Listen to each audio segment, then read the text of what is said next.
Okay, guys, we are here. We are here. We are here again this morning. It is Monday, July 10th of 2023.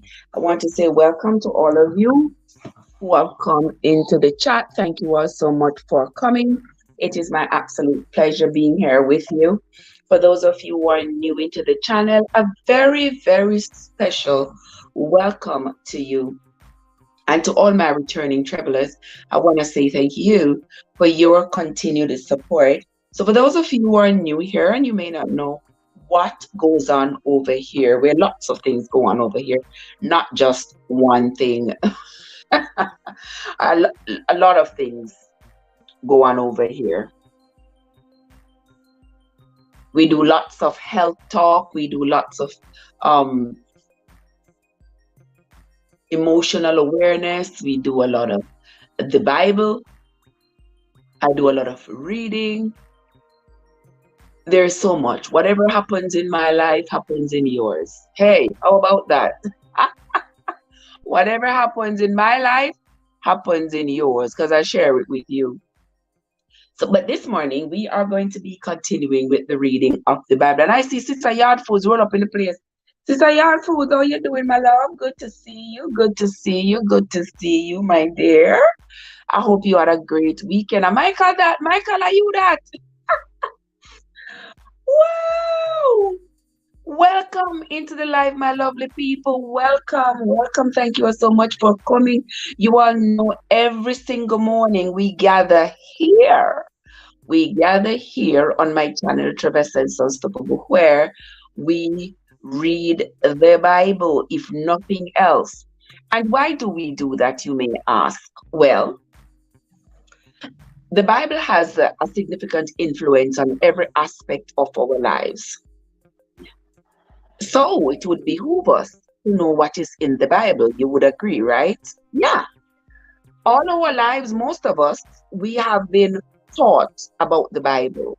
We have gone to church. We are parts of different denominations and different religions, and we say, well, we believe this and we believe that, we believe the other, we believe the third.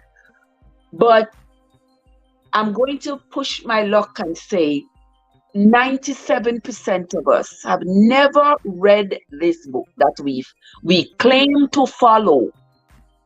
We have never read it from cover to cover. We just say, oh yeah, we believe in the Bible, we go to church, pastor picks up a scripture, he reads it, we say, yeah, I know that scripture, pastor give a very emotional sermon, and we say, okay, yeah.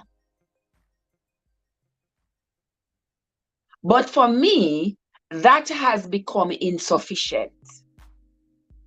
And just like how those of you know that I love to read, I'll read anything. No matter who wrote it, no matter what it's about, I'll read it.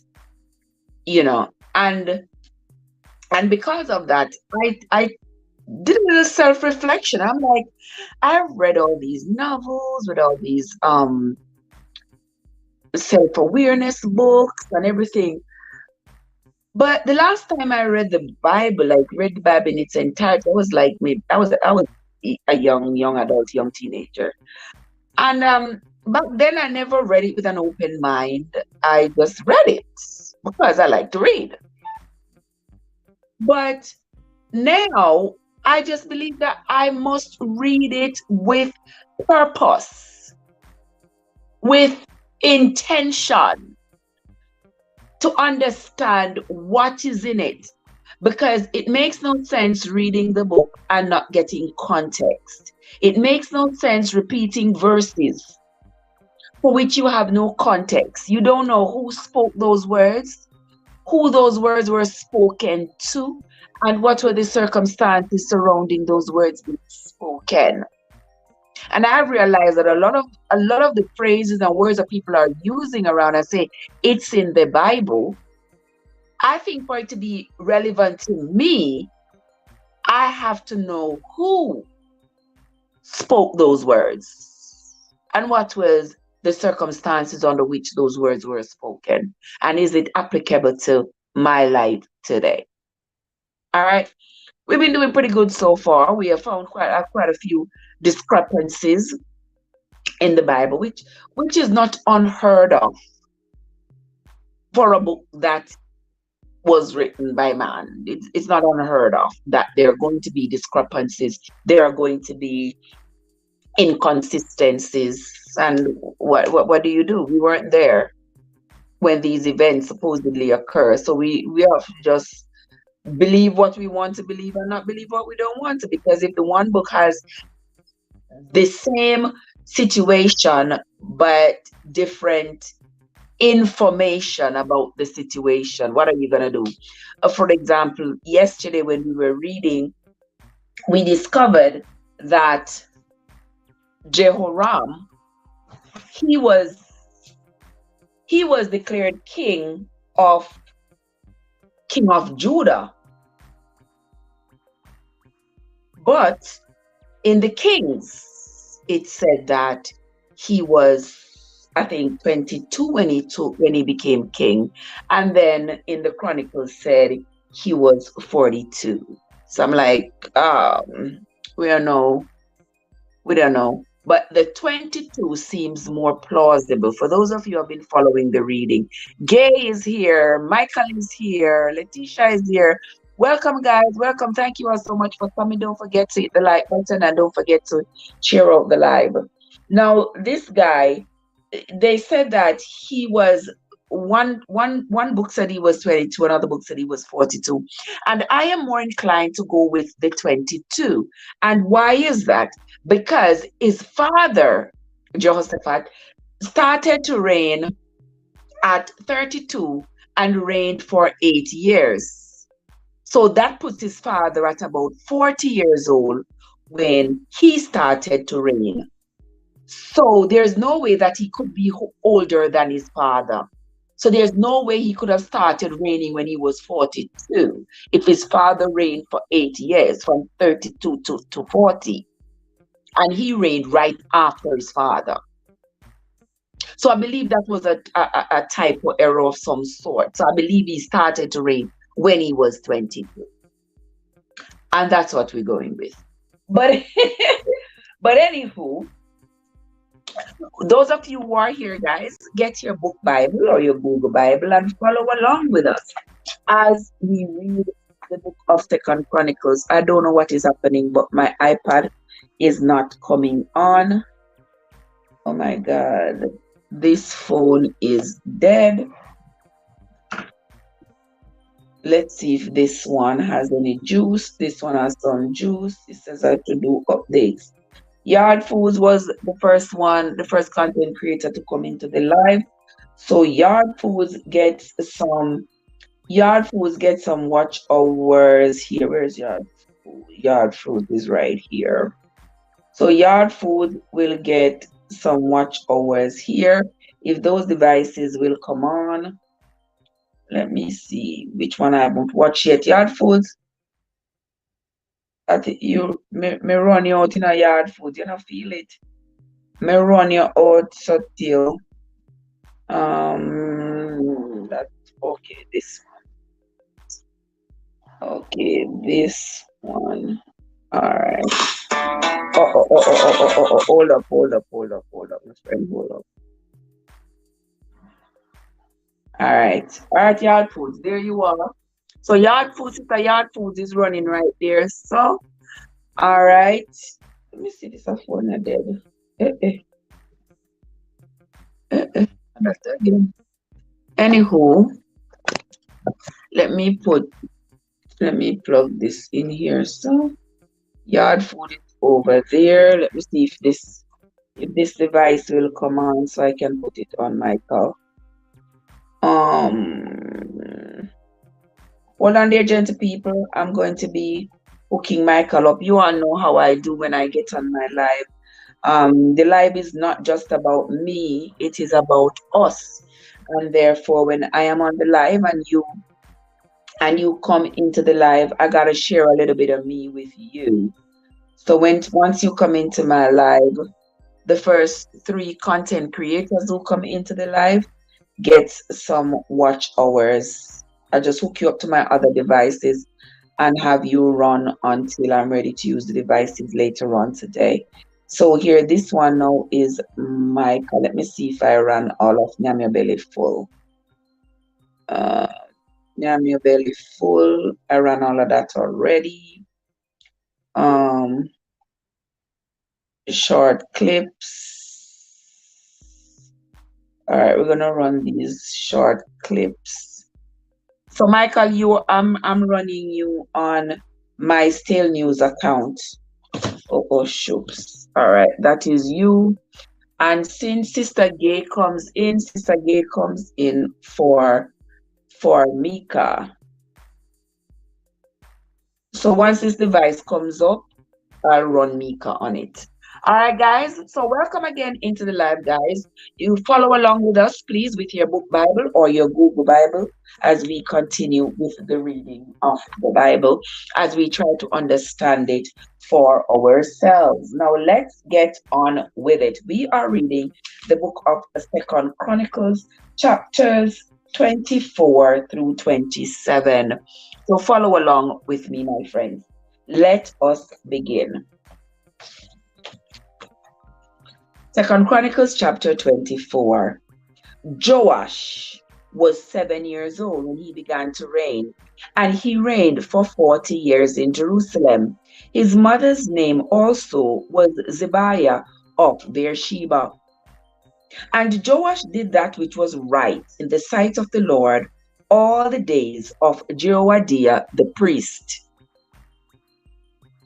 And Jehoiada took for him 2 wives, and he begat sons and daughters. Now, remember who Joash was?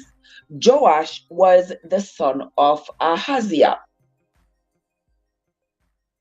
Joash was the son of Ahaziah. And remember that Ahaziah, after Ahaziah died, after they slew Ahaziah, his mother Athaliah decided that she was going to be the ruler over Judah. And so she went about to slaying all of her grandsons, that's all of Ahaziah's sons, so that none of them would become king. And she crowned herself queen, but one son, the sister Jehoshaphat, whatever was her name, she stole Joash and took off with Joash and hid him so that his grandmother couldn't slay him. And when he was 7 years old, the priest and the high priest and the rulers, everybody came together, and they threw a grand party, a grand celebration to crown Joash king at 7 years old. And when his grandmother, Athaliah, found out that they were crowning Joash, and she walked into the temple and saw that it was her grandson who is the rightful heir to the throne, she yelled out, "Treason! Treason!" And they ordered her be taken out of the temple and be slain. And that's how Athaliah lost her life. And then Joash, being so young and reigning, all the priests and everybody's going to have a hand in his ruling.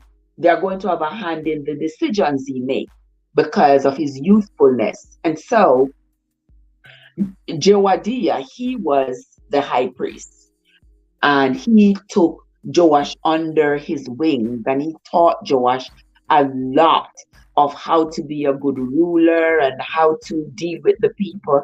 And so Joash prospered because of Jehoiada and Jehoiada's kindness towards him, having taken him under his wings and trained him. And Jehoiada even went as far as to get Joash 2 wives, so that Joash could have sons and daughters. And here in verse 4, and it came to pass after this, that Joash was minded to repair the house of the Lord. And he gathered together the priests and the Levites and said to them, Go out unto the cities of Judah and gather of all Israel money to repair the house of your God from year to year, and see that ye hasten the matter. Howbeit the Levites hastened it not. And the king called for Jehoiada the chief, and said unto him, Why hast thou not required of the Levites to bring in out of Judah and out of Jerusalem the collection, according to the commandment of Moses, the servant of the Lord, and of the congregation of Israel, for the tabernacle of witness? So here, Joadiah calls up the people and he says, how comes you all have been collecting money to repair the house of the Lord? You got to be collecting money and putting it aside so that when the house of the Lord needs to be repaired, we can have money to repair it. So now go on out into Judah, into Jerusalem, and collect as much as you can from the people so that we can repair the temple. And verse 7, for the sons of Athaliah, that wicked woman, had broken up the house of God. Because remember, Athaliah was, by this time, Athaliah was the queen. She had crowned herself queen and she was the ruler. So here it says that her sons had broken up the house of God, and also all the dedicated things of the house of the Lord did they bestow upon Baalim. So remember, Athaliah was not serving the Jewish God. She was serving what they call the false god Baalim. And so all these sacred things of the God of Israel were treated with such disrespect. They were broken, they were torn, they didn't take any care of them. There was no reverence in the house of the Lord. Everything was destroyed and broken.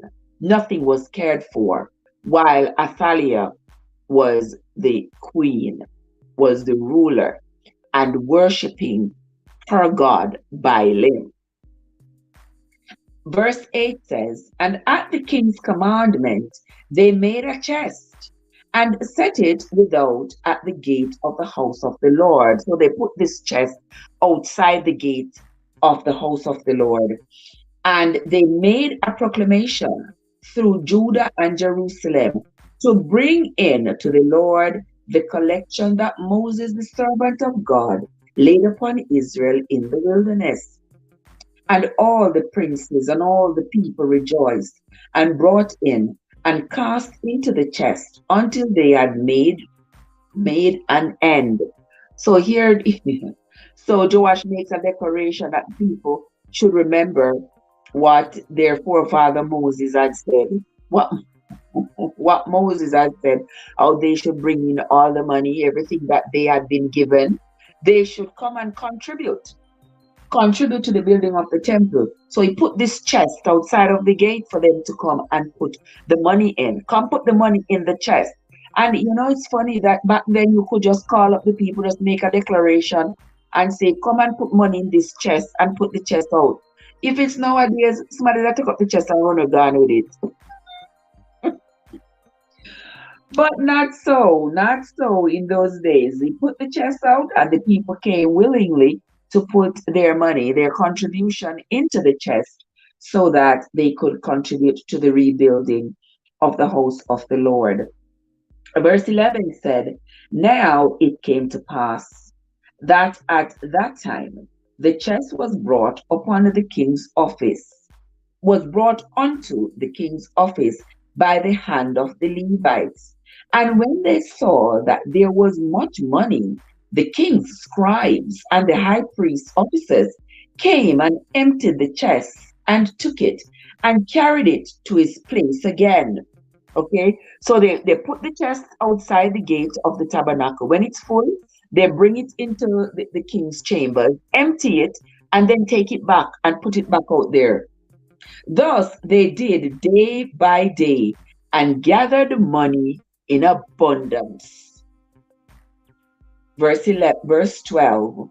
And the king and Jehoiada gave it to such as did the work of the service of the Lord's house, and hired masons and carpenters to repair the house of the Lord, and also such as wrought iron and brass to mend the house of the Lord.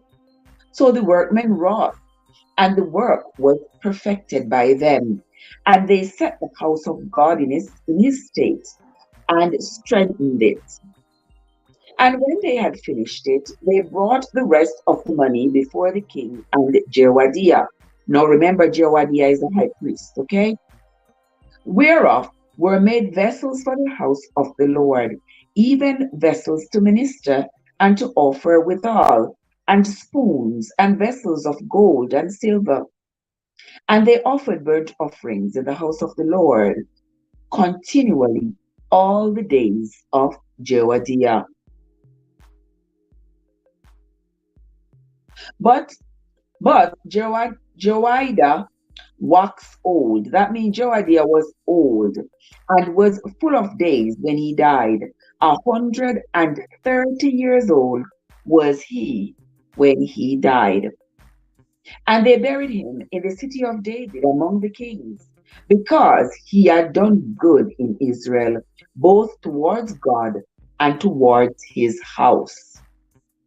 Now, after the death of Jehoiada, came the princes of Judah and made obeisance to the king. Then the king hearkened unto them, and they left the house of the Lord God of their fathers, and served groves and idols. And wrath came upon Judah and Jerusalem for this their trespass. Yet he sent prophets to them to bring them again unto the Lord, and they testified against him, but they would not give ear. And the Spirit of God came upon Zechariah, the son of Jehoiada. Now, Jehoiada was the priest. That's why I wonder, guys, I wonder where these New Day, oh my God, I wonder where these New Day priests get this idea that they shouldn't be married. Because I have been reading the Bible, and nowhere in the Bible have I seen, maybe not yet, have I seen where the priests, the high priests that have all these roles, nowhere in the Bible I see them not get married. They get married and have their kids. So I don't understand what changed over the years, why these priests do not believe in getting married and having children. But anywho, that's their life and this is mine. Let us continue. Verse 21.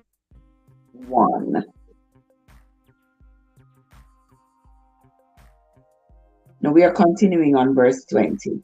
And the Spirit of God came upon Zechariah, the son of Jehoiada the priest, which stood above the people, and said unto them, Thus saith God, Why transgress ye the commandments of the Lord, that he cannot prosper?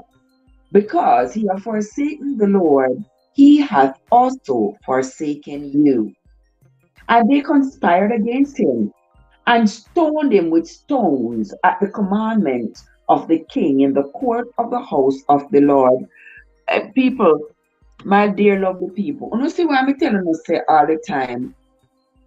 Ungratefulness is really worse than witchcraft, Really, me I tell you. Remember, Jehoiada the priest, he was the one who took Joash under his arm. He was the one, because when Joash was declared king at age 7, It was Jehoiada that took care of him. And now Jehoiada has died. And you mean to tell me, said Joash is going to order his people to stone Jehoiada's son Zechariah to death? That's what happened here, guys. Order them to stone him to death. Let us continue. Verse 21.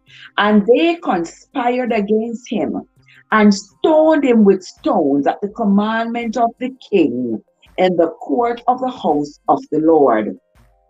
Thus Joash the king remembered, you see the Bible, hey. Thus Joash the king remembered not the kindness which Jehoiada his father had done to him, but slew his son. That's the same thing I just talked about. How ungrateful, See, the Bible says, remember the kindness of Jehoiada, the high priest. So he ordered the people to stone Jehoiada's son Zechariah to death. And when he died, he said, the Lord look upon it and require it. OMG. And it came to pass at the end of the year that the host of Syria came up against him. That means the host of Syria, the king, comes up now to fight Joash. And they came to Judah and Jerusalem and destroyed all the princes of the people from among the people, and sent all the spoil of them unto the king of Damascus. So here the people of Syria, they came up and they destroyed Judah. They took everything that was of value and took it back to Damascus, to the king of Damascus. Verse 24. For the army of the Syrians came with a small company of men, and the Lord delivered a very great host into their hand, because they had forsaken the Lord God of their fathers. So they executed judgment against Joash. And when they were departed from him, for they left him in great diseases, his own servants conspired against him for the blood of the sons of Jehoiada the priest, and slew him on his bed, and he died. And they buried him in the city of David, but they buried him not in the sepulchre of the kings. So you see, when you do bad things, it's like Joash's karma took him. Jehoiada took care of him, took him under his wings, and took care of him.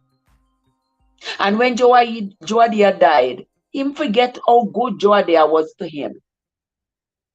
And he ordered the people to stone Jehoiada's son Zechariah to death. And after he did that, the people not forget, the Lord was angry at him. And so he caused the king in Syria, he caused them to rise up against Joash. And they went up there.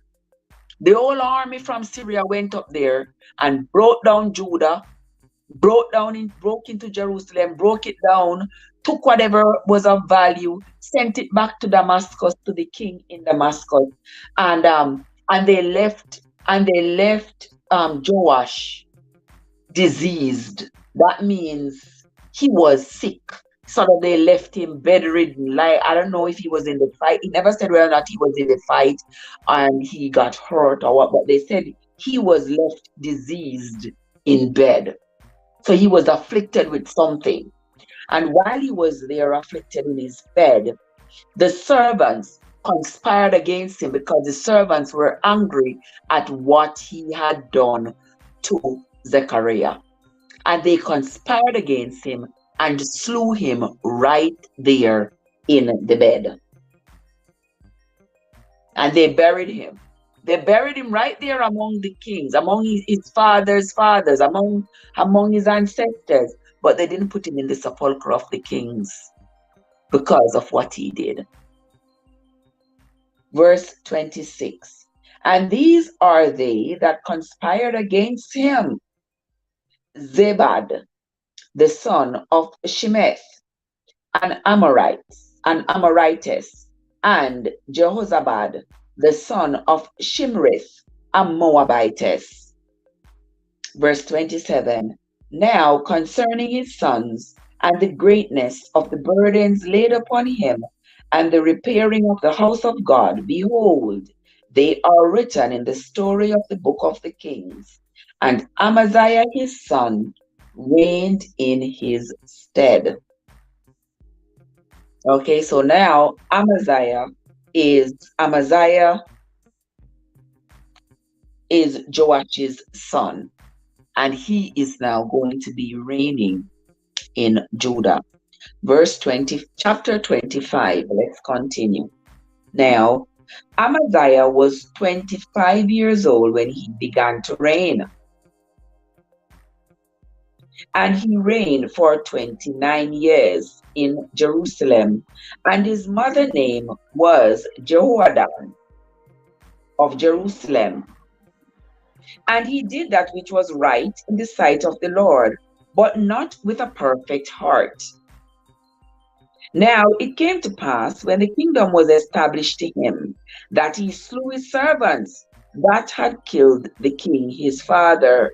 Oh my gosh. So here we have Amaziah is slaying the two servants who were responsible for his dad's death, and they are Zabad and Jehozabad. You know, hear the name of body night. Zabad and Jehozabad. But he slew not their children, but did as it is written in the law in the book of Moses, where the Lord commanded, saying, the father shall not die for the children, neither shall the children die for the father. That means every tongue must down on their own bottom. Nobody is going to be punished for anybody else's transgressions. But every man shall die for his own sin. Moreover, Amaziah gathered Judah together and made them captains over thousands and captains over hundreds, according to the houses of their fathers, throughout all Judah and Benjamin. And he numbered them from 20 years old and above, and found them to be 300,000 choice men, able to go forth to battle, that could handle spear and shield. He hired also 100,000 mighty men of valor out of Israel for 100 talents of silver. But there came a man of God to him, saying, O king, let not the army of Israel go with thee, for the Lord is not with Israel, to wit, with all the children of Ephraim. But if thou wilt go, do it. Be strong for the battle. God shall make thee fall before the enemy. For God hath power to help and to cast down. Verse 9. And Amaziah said to the man of God, but what shall we do for the 100 talents which I have given to the army of Israel? So you see, Amaziah, he wants to fortify his army so he can go to war. So he went ahead and he selected some brave men from around Israel, and he paid them to come to fight. He recruit them and pay them to come into the fight. Just like when the war was going on in America, they were giving big incentives for people to join the army. Yeah, a lot of them get the incentives, join the army, and not live to spend the incentive. Sad, sad indeed. So now, here Amaziah is asking the man of God, what am I going to do about the people I've already paid? I've already paid these people to come and fight. And now you are telling me not to go fight because the Lord is going to deliver me to the hand of the enemy. What are you talking about, Willis? Huh? Let's see if he's going to go. Verse 10. Then Amaziah separated them, to wit, the army that was come to him out of Ephraim, to go home again. Wherefore their anger was greatly kindled against Judah, and they returned home in great anger. And Amaziah strengthened himself and led forth his people, and went to the valley of Salt, and smote of the children of Seir 10,000. Wow. And other 10,000 left alive did the children of Judah carry away captive. So you see, now the children of Judah taking captives as well, and brought them unto the top of the rock, and cast them down from the top of the rock, that they all were broken in pieces. Like, seriously? I thought they taking them captive, they were taking them to Judah to work for them. Mighty God, Daniel. So here Amaziah and his army, they slew the 10,000 people. They went to the children of Seir, that is Seir, and they slew 10,000 of them. And the other 10,000, they left them alive. They carried them away captive, brought them onto the top of the rock, and pitched them off the rock, tore them off the rock, that they broke in pieces. But the soldiers of the army which Amaziah sent back, that they should not go with him to battle, fell upon the cities of Judah from Samaria even unto Beth-horon, and smote 3,000 of them, and took much spoil. Oh my God. So Amaziah, he thinks he has everything under control. He has nothing under control. Because even the men that he sent back not to go to the war, they have turned around and destroyed the city, slaughtered his men, and taken as much valuable as they can. Verse 14, now it came to pass after that, as Amaziah was come from the slaughter of the Edomites. So he went to go fight the Edomites, and when he come back, his house has been trashed. That he brought the gods of the children of Seir, and set them up to be his gods, and bowed down himself before them, and burnt incense to them. Wanna hear this? See if you don't understand what's going on here in this part of the story. So Amaziah went up to fight against the Edomites. Took 10,000, slew 10,000 of them, took the other 10,000 of them, went up to the rock, and threw all these people off the rock, break them up in pieces. While he was doing that, the men who he had sent back to say, oh, he don't need those men into this battle, those men got angry and attacked Judah, attacked the city of Judah, and they slew 3,000. They slew 3,000 of them. Wow. And they brought down the house of Judah, took whatever spoils they could find. Now, when Amaziah came back from fighting the Edomites, when he came back, he brought back with him the graven idols, the statues that the Edomites were worshiping. He brought it back with him into Judah and set them up, and burning incense to them and praising them. So you know that if there is nothing else, we know for sure that Amaziah is going to pay for that kind of disrespect to the God of Israel. Wherefore the anger, what I tell you, wherefore the anger of the Lord was kindled against Amaziah, and he sent unto him a prophet, which said unto him, why hast thou sought after the gods of the people, which could not deliver their own people out of thine hand? And it came to pass, as he talked with them, that the king said unto him, Art thou made of the king's counsel? Forbear, why shouldest thou be smitten? Then the prophet forbade and said, I know that God hath determined to destroy thee before thou hast done this, and hast not hearkened unto my counsel. Then Amaziah, king of Judah, took advice and sent to Joash, the son of Jehoahaz. All right, so this is a different Joash, because this is the son of Jehoahaz, the son of Jehu. So there was a Joash that was Jehu's grandson. All right, let's read verse 17 again. Then Amaziah sent to, hold on, guys. Hold on, guys. 2 seconds. I got something on the fire.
Okay, I'm back.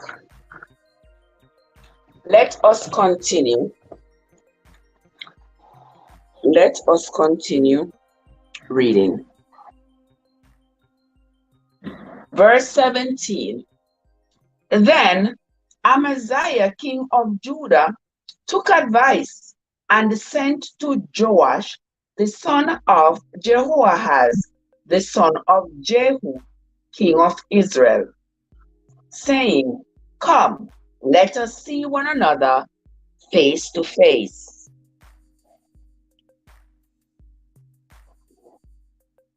And Joash, king of Israel, sent to Amaziah, king of Judah, saying, The thistle that was in Lebanon sent to the cedar that was in Lebanon, saying, Give thy daughter to my son to wife.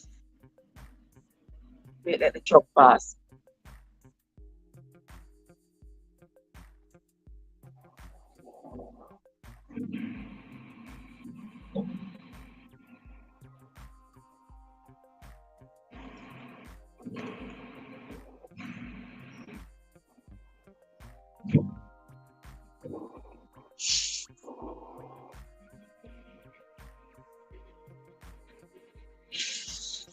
Okay, let us continue.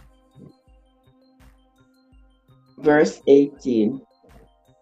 And Joash, king of Israel, sent to Amaziah, king of Judah, saying, The thistle that was in Lebanon sent to the cedar that was in Lebanon, saying, Give thy daughter to my son to wife. And there passed by a wild beast that was in Lebanon, and trode down the thistle. That sounds like a parable.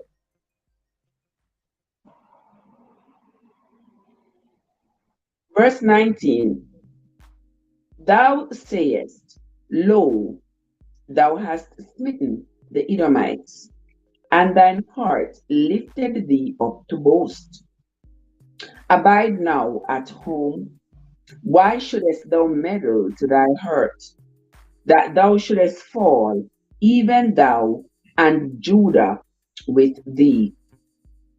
But Amaziah would not hear, for it came of God, that he might deliver them into the hand of their enemies, because they sought after the gods of Edom.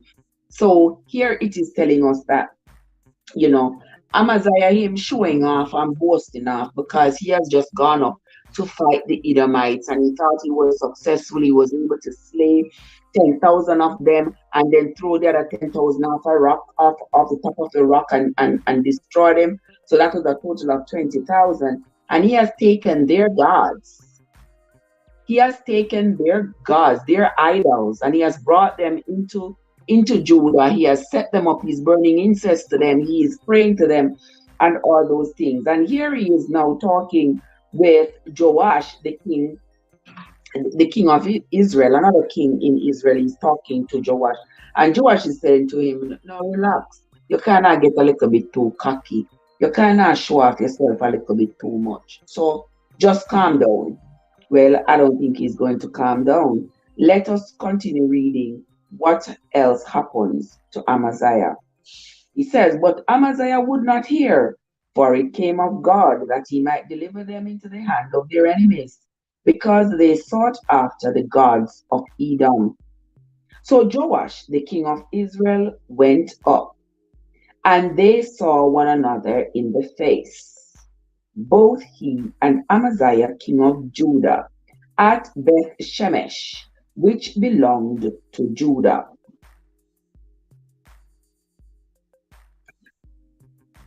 And Judah was put to the worst before Israel, and they fled every man to his tents. And Joash the king of Israel took Amaziah king of Judah,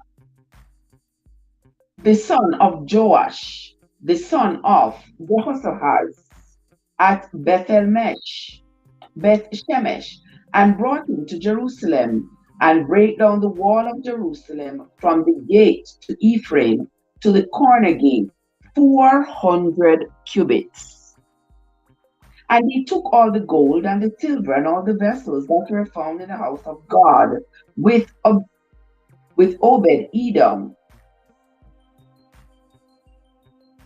and the treasures of the king's house, the hostages also, and returned to Samaria. And Amaziah the son of Joash,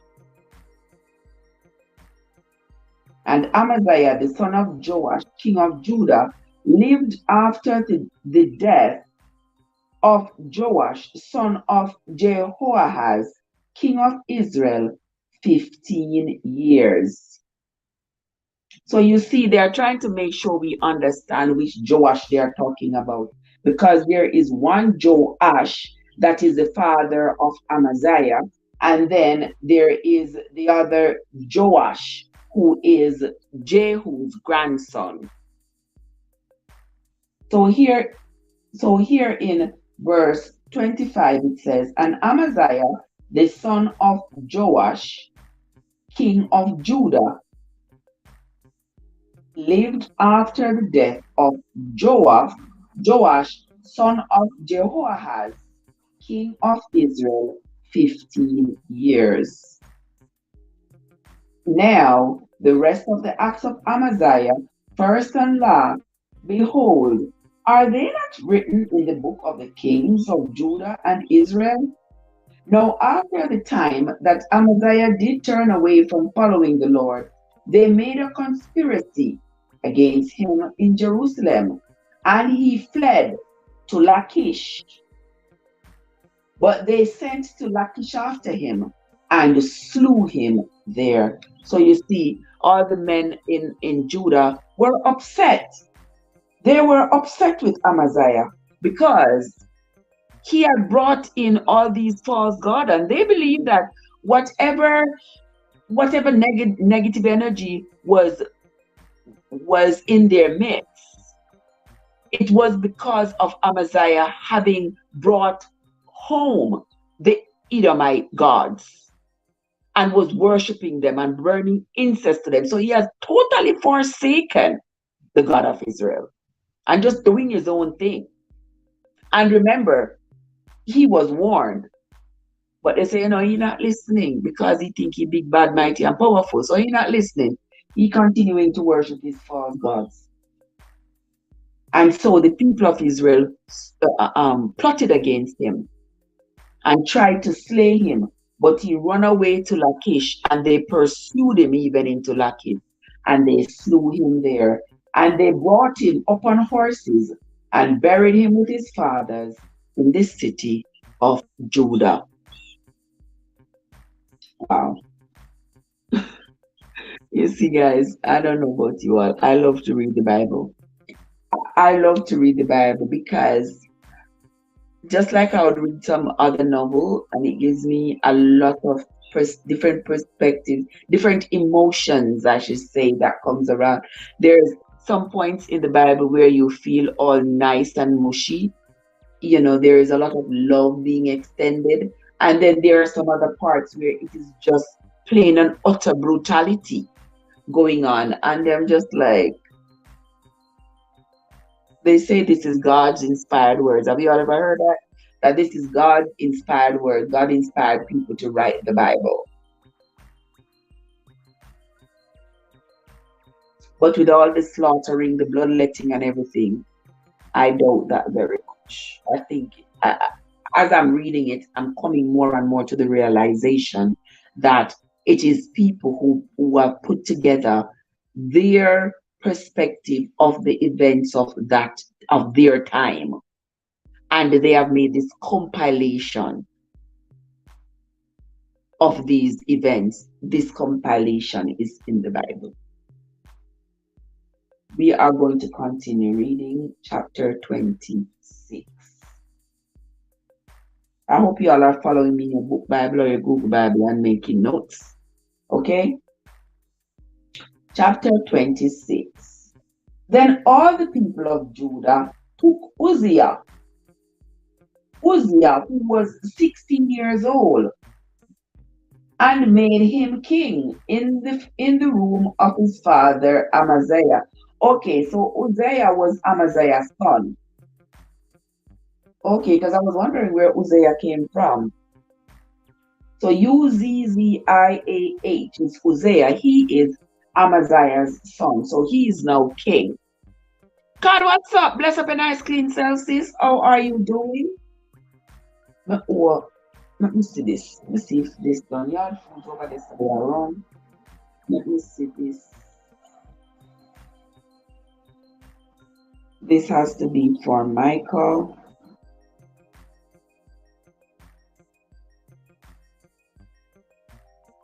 Hold on, let me see. This has to be for Michael.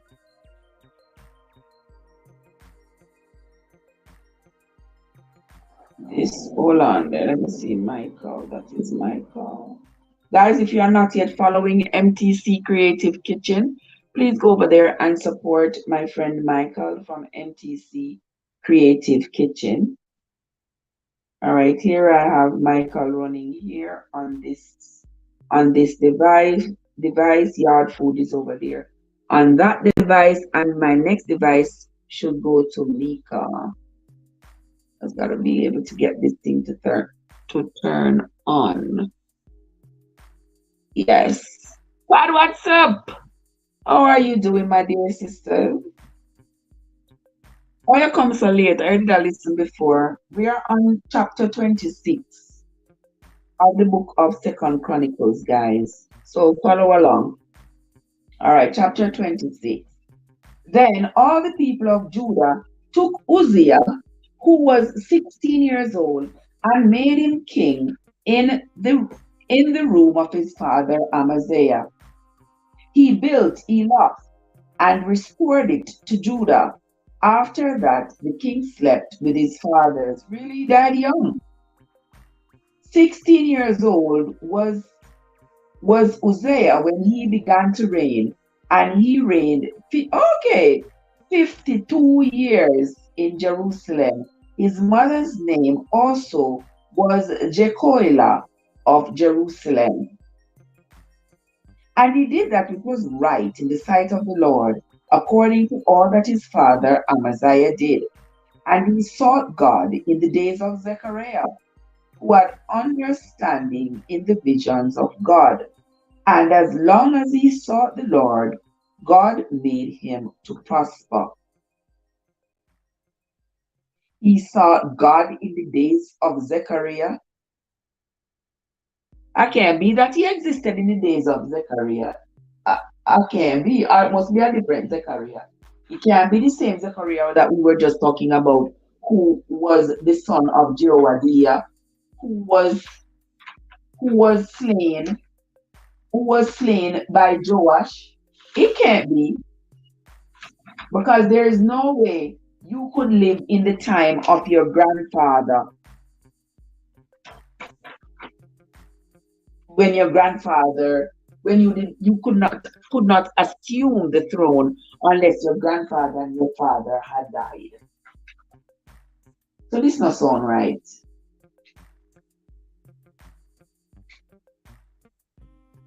And he sought God in the days of Zechariah, who had who had understanding in the visions of God. And as long as he sought the Lord, God made him to prosper. Well, I am going to interpret it this way. Since there is no way that he could be, that this young man here could be alive in the days of Zechariah, because Zechariah had been stoned to death by Joash, and Amaziah had come after that, which would be Uzziah's father, and he was also dead. So I don't think so. I think what they meant is that he sought the wisdom. He sought the wisdom of Zechariah. And he sought God in the days of Zechariah.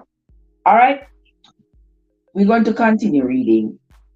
I'm going to put a little note right there so that I don't forget um, that little piece of controversy right there. And he went forth and warred against the Philistines and brake down the wall of Gath and the wall of Jabneh and the wall of Ashdod, and built cities about Ashdod and among the Philistines. And God helped him against the Philistines and against the Arabians that dwelt in Gerbal and the Mehunims. And the Ammonites gave gifts to Uzziah, and his name spread abroad even to the entering of Egypt, for he strengthened himself exceedingly. Moreover, Uzziah built towers in Jerusalem at the corner gate, and at the valley gate, and at the turning of the wall, and fortified them. Verse 10. Also he built towers in the desert, and digged many wells, for he had much cattle, both in low country and in the plains, husbandmen also, and vine dressers in the mountains, and in Carmel. You remember Carmel? Nabal the Carmelite? For he loved husbandry. And you all know what husbandry is. Husbandry is the rearing of cattle. The rearing of cattle. So Uzziah loved this kind of thing. So he wanted to make sure that his animals had enough water. So he dug a lot of wells for his animals to have water. Moreover, Uzziah had an host of fighting men that went out to war by bands, according to the number of their account, by the hand of Jael the scribe, and Matthiah the ruler, under the hand of Ananiah, one of the king's captains. The whole number of the chief of the fathers of the mighty men of valor were 2,600. And under their hand was an army, 300,000 and 7,500, that made war with mighty power to help the king against the enemies. Okay, so let's read and find out. Yes, Gary. When we find the controversy, then we can only read to find the clarification. Verse 14. And Uzziah prepared for them throughout all the host shields and spears and the helmets and abergeons and bows and slings of cast stones.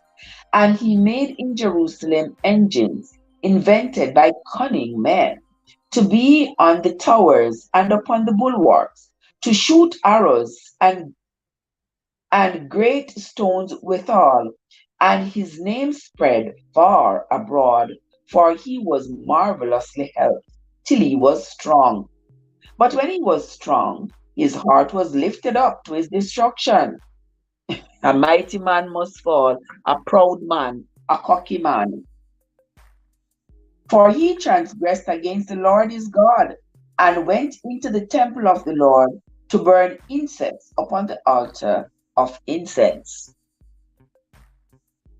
And Azariah the priest went in after him. Okay, so this is Azariah. And Azariah the priest went in after him, and with him 80 priests of the Lord. They were valiant men. And they withstood Uzziah the king, and said unto him, It appertaineth not unto thee, Uzziah, to burn incense unto the Lord, but to the priests, the sons of Aaron, that are consecrated to burn incense.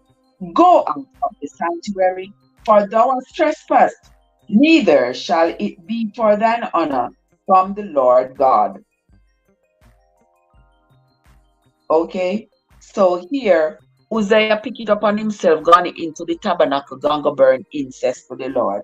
So the priest came in and tell him, Get out of here. Azariah told him, Get out of here. Get out of here. You're not supposed to be in here burning any incense. That is reserved for the priests to burn the incense. Where you coming in here burning incense for? Get out of here. Verse 19. Then Uzziah was angry. He was wroth and had a censer in his hand to burn incense. And while he was wroth with the priests, the leprosy even rose up in his forehead before the priest in the house of the Lord from beside the incense altar. Oh my God. You hear that? So as Azariah is angry,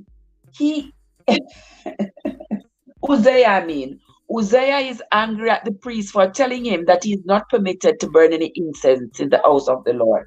So he gets mad. And as he gets mad at Azariah, the leprosy just starts to break out on his body. That is the curse from him having transgressed and trespassed in the house of the Lord.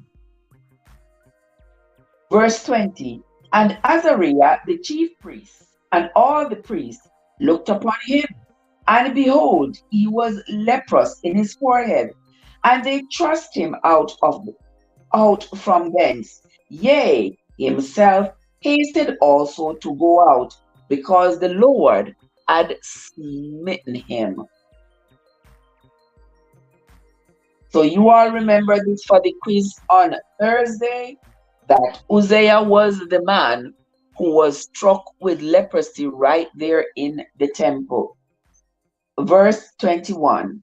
And Uzziah the king was a leper unto the day of his death, and dwelt in several houses, being a leper, for he was cut off from the house of the Lord. And Jotham, his son, was over the king's house, judging the people of the land. Now the rest of the acts of Uzziah, first and last, did Isaiah the prophet, the son of Amos, write. So Uzziah slept with his fathers, and they buried him with his fathers in the field of the burial which belonged to the kings. For they said, He is a leper, and Jotham his son reigned in his stead. That's the end of chapter 26. Now let's move on to chapter 27. And my friend, this is the last chapter for today. Now, Jotham was 25 years old when he began to reign, and he reigned for 16 years in Jerusalem. His mother's name also was Jeruha, Jerusha, the daughter of Zadok. And he did that which was right in the sight of the Lord, according to all that his father Uzziah did. Howbeit he entered not into the temple of the Lord, and the people did yet corruptly. Oh boy. He built the high gate of the house of the Lord, and on the wall of Orphi he built much. Moreover, he built cities in the mountains of Judah, and in the forests he built castles and towers. He fought also with the king of the Ammonites, and prevailed against them. And the children of Ammon gave him the same year 100 talents of silver, 10,000 measures of wheat, and 10,000 of barley. So much did the children of Ammon pay unto him, both the second year and the third. So Jotham became mighty, because he prepared his ways before the Lord his God. Now the rest of the acts of Jotham, and all his wars and his ways, lo, they are written in the kings of Israel and Judah. He was 25 years old when he began to reign, and reigned 16 years in Jerusalem. Verse 9, and this is the last verse of chapter 7, and it is the last verse of the reading for today. And Jotham slept with his fathers, and they buried him in the city of David, and Ahaz, his son, reigned in his stead. Okay, here ends the reading of the book of 2 Chronicles, chapters 24 through 27. And here we are continuing to read about the descendants of David as they inherit the kingdom of Judah. All right, when we come back tomorrow, we are going to be continuing with the reading of the book of 2 Chronicles. We will start from chapter 28. All right. And with that, my friends, it's going to be the end of the Bible reading for this morning. I sincerely hope that you all enjoyed the reading as much as I enjoyed bringing it to you.